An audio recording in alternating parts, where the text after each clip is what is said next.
পাওনা টাকা আদায়ের জন্য এক বৃদ্ধকে ল্যাম্পপোস্টে বেঁধে মারধরের চেষ্টা। বৃদ্ধকে উদ্ধারের পাশাপাশি দুই ব্যক্তিকে আটক করল পুলিশ। এমনই চাঞ্চল্যকর ঘটনাটি ঘটেছে নবদ্বীপ পৌরসভার ব্যস্ততম বুড়ো শিবতলা রোডে। বিষয়টি জানাজানি হতেই এলাকায় ছড়িয়ে পড়ে তীব্র চাঞ্চল্য।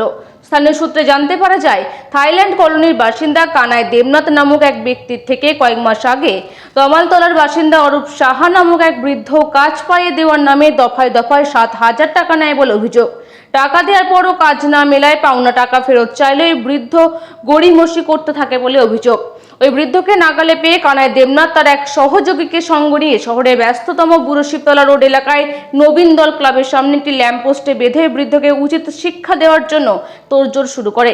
এই দৃশ্য দেখে পথ চলতি কোনো এক ব্যক্তি থানায় খবর পাঠালে দ্রুত ঘটনাস্থলে ছুটে আসে সাদা পোশাকের নবদ্বীপ থানার পুলিশ।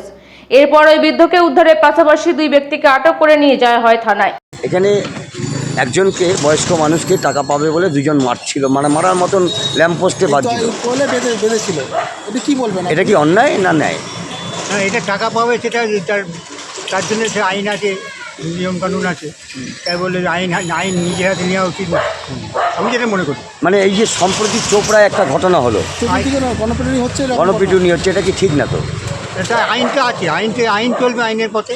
আইন আমরা আইন নিজের হাতে নেবো কেন? সেটাই, তাই তো? হ্যাঁ একদম। তা ওই 2-3 জনকেই নাকি থানায় নিয়ে গেছে, তাই তো? আপনি কি এই এলাকার বাসিন্দা? না, আমি আমার বাড়ি পূর্বতলায়। আচ্ছা, আপনার নাম? আমার নাম অজয় কুমার দাস।